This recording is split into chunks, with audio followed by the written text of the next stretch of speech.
ഇന്ന് ദിവസം 201.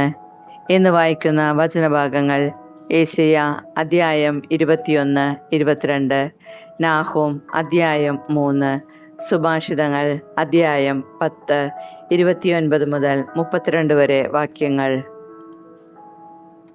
ഏശയ്യ പ്രവാചകന്റെ പുസ്തകത്തിൽ നിന്ന് അധ്യായം 21. ബാബിലോണിന്റെ പതനം. സമുദ്രതീരത്തെ മരുഭൂമിയെക്കുറിച്ചുണ്ടായ അരുളപ്പാട്. നെഗബിൽ ചുഴലിക്കാറ്റ് വീശുന്നത് പോലെ അത് മരുഭൂമിയിൽ നിന്ന്, ഭയാനകമായ ദേശത്ത് നിന്ന് വരുന്നു. ഭീകരമായ ഒരു ദർശനം. കവർച്ചക്കാരൻ കവർച്ച ചെയ്യുന്നു, വിനാശകർ നശിപ്പിക്കുന്നു. ഏലാം, നീ കയറി ചെല്ലുക. മേദിയ, നീ ഉപരോധിക്കുക. അവൾ നിമിത്തമുണ്ടായ നെടുവീർപ്പുകൾക്ക് ഞാൻ അറുതി വരുത്തും. ഞാൻ കഠിനവേദന അനുഭവിക്കുന്നു. ഈറ്റുനോവിന് തുല്യമായ വേദന എന്നെ കീഴടക്കുന്നു. വേദന കൊണ്ട് കുനിഞ്ഞ് എനിക്കൊന്നും കേൾക്കാൻ വയ്യാതായിരിക്കുന്നു. സംഭ്രാന്തി നിമിത്തം എനിക്ക് കാഴ്ച നഷ്ടപ്പെട്ടിരിക്കുന്നു. എൻ്റെ ഹൃദയം പൊളയുന്നു, ഭീതി എന്നെ നടുക്കുന്നു. ഞാൻ കാത്തിരുന്ന സന്ധ്യാദീപ്തി എനിക്ക് ഭീതിജനകമായി തീർന്നു. അവർ മേശയൊരുക്കുകയും പരവതാനി വിരിക്കുകയും ചെയ്യുന്നു. അവർ തിന്നുകുടിച്ച് ഉല്ലസിക്കുന്നു. സേനാധിപന്മാരെ, എഴുന്നേൽക്കുവിൻ, പരിചമിനിക്കുവിൻ. കർത്താവ് എന്നോട് അരുളി ചെയ്തിരിക്കുന്നു, ഒരു കാവൽഭടനെ നിർത്തുക, അവൻ കാണുന്നത് അറിയിക്കട്ടെ. 2 കുതിരകളെ പൂട്ടിയ രഥങ്ങളെയും കഴുതപ്പുറത്തും ഒട്ടകപ്പുറത്തും വരുന്നവരെയും കണ്ടാൽ അവൻ ശുഷ്കാന്തിയോടെ ശ്രദ്ധിക്കണം. കാവൽഭടൻ പറഞ്ഞു, കർത്താവേ, കാവൽ ഗോപുരത്തിൽ ഞാൻ രാപ്പകൽ കാവൽ നിൽക്കുന്നു. ഇതാ 2 കുതിരകളെ പൂട്ടിയ രഥങ്ങൾ വരുന്നു. അപ്പോൾ അവൻ മറുപടി പറഞ്ഞു, വീണുപോയി, ബാബിലോൺ വീണുപോയി. അവളുടെ ദേവന്മാരുടെ വിഗ്രഹങ്ങളെല്ലാം അടിച്ചുടയ്ക്കപ്പെട്ടിരിക്കുന്നു. മെതിച്ചു പാറ്റപ്പെട്ടവനെ, ഇസ്രായേലിന്റെ ദൈവമായ സൈന്യങ്ങളുടെ കർത്താവിൽ നിന്ന് കേട്ടത് ഞാൻ നിന്നെ അറിയിക്കുന്നു. ഏദോം, അറേബ്യ, കേദാർ. ഏദോമിനെ കുറിച്ചുള്ള അരുളപ്പാട്. സേറിൽ നിന്ന് ഒരുവൻ എന്നോട് വിളിച്ചു ചോദിക്കുന്നു,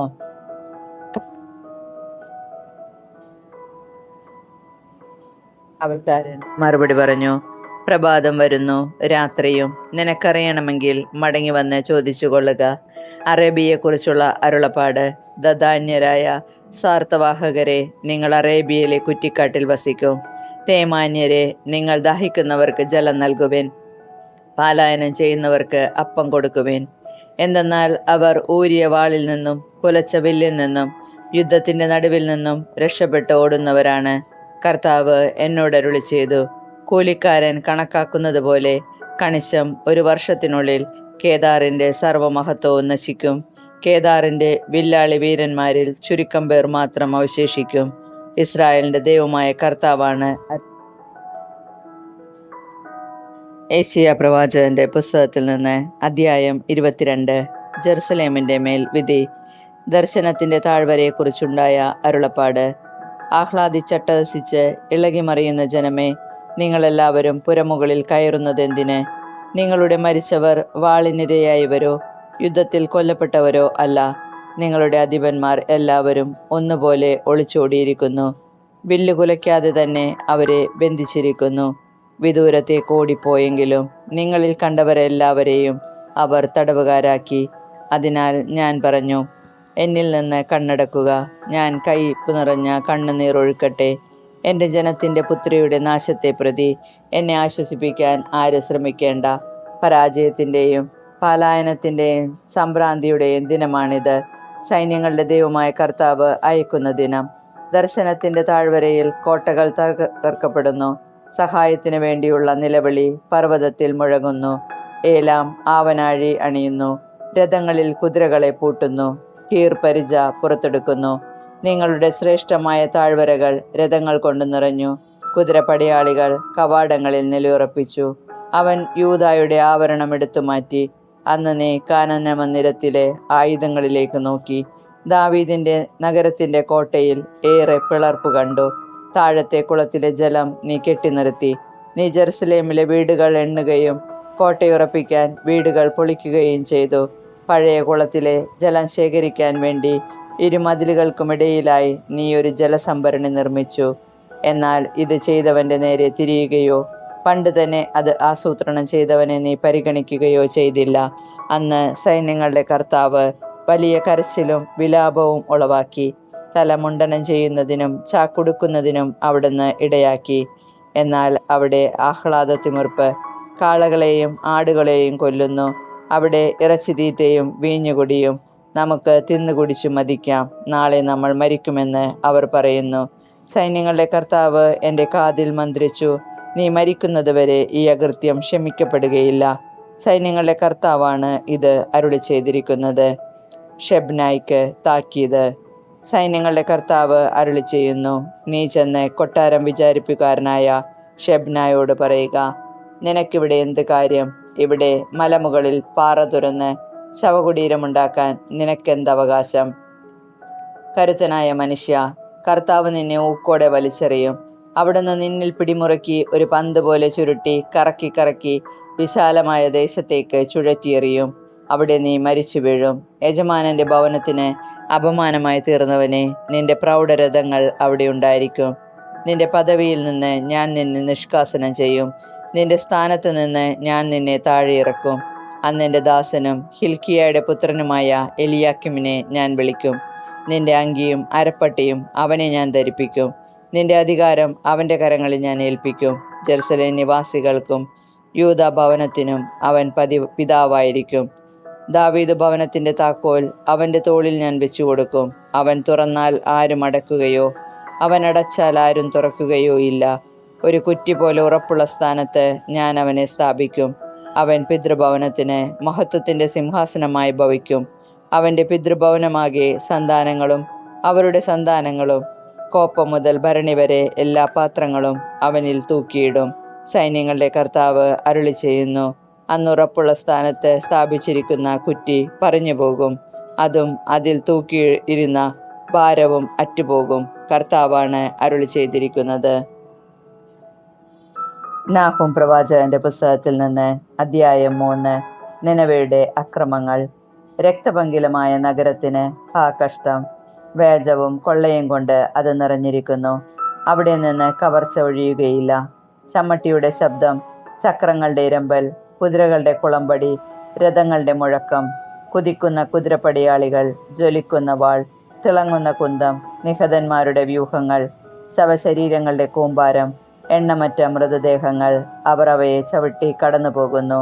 വേശ്യാവൃത്തി കൊണ്ട് ജനതകളെയും വശീകരണ ശക്തി കൊണ്ട് രാജ്യങ്ങളെയും വഞ്ചിച്ച മോഹിനിയും മാരകവശ്യതയുള്ളവളുമായ വേശ്യയുടെ എണ്ണമറ്റ വേശ്യാവൃത്തികൾ നിമിത്തമാണിതെല്ലാം സംഭവിച്ചത്. സൈന്യങ്ങളുടെ കർത്താവ് അരുളി ചെയ്യുന്നു, ഇതാ ഞാൻ നിനക്കെതിരാണ്. ഞാൻ നിന്റെ വസ്ത്രം മുഖത്തോളം ഉയർത്തി ജനതകൾക്ക് നിന്റെ നഗ്നത കാണിച്ചു കൊടുക്കും. രാജ്യങ്ങൾ നിന്റെ ലജ്ജ ദർശിക്കാൻ ഇടവരുത്തും. ഞാൻ നിന്റെ മേൽ ചെളിവാരിയെറിയും.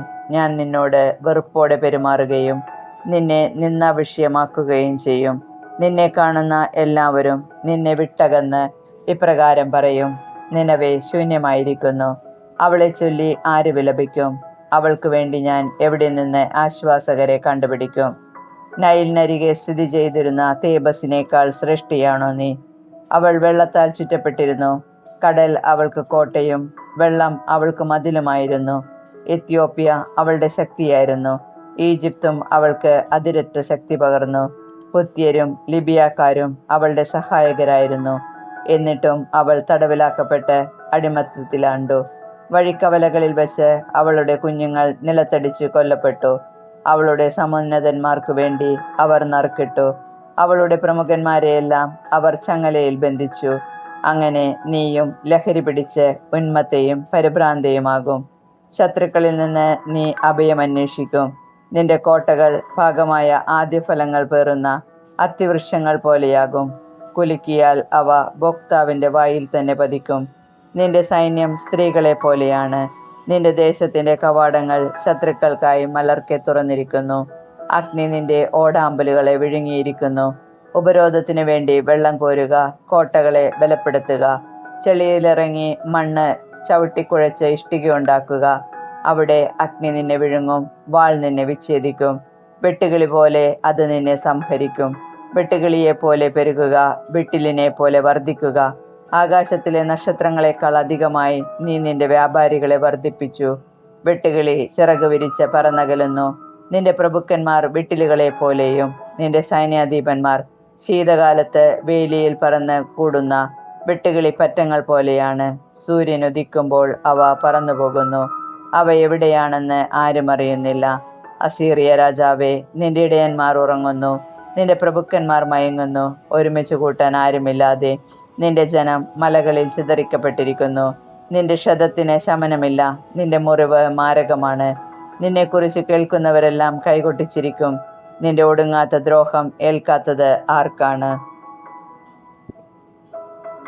സുഭാഷിതങ്ങൾ അധ്യായം 10, 29 മുതൽ 32 വരെ വാക്യങ്ങൾ. സത്യസന്ധമായി പെരുമാറുന്നവന് കർത്താവ് ഉറപ്പുള്ള കോട്ടയാണ്. തിന്മ പ്രവർത്തിക്കുന്നവനെ അവിടുന്ന് നശിപ്പിക്കുന്നു. നീതിമാന്മാർക്ക് ഒരിക്കലും സ്ഥാനഭ്രംശം സംഭവിക്കുകയില്ല. ദുഷ്ടർക്ക് ഭൂമിയിൽ ഇടം കിട്ടുകയില്ല. നീതിമാന്റെ അധരങ്ങളിൽ നിന്ന് ജ്ഞാനം പുറപ്പെടുന്നു. വഴിപിഴച്ച നാവ് വിച്ഛേദിക്കപ്പെടും. നീതിമാന്മാരുടെ അധരങ്ങൾ പഥ്യമായത് പറയുന്നു, ദുഷ്ടരുടെ അധരങ്ങളോ വഴിപിഴച്ചവയും.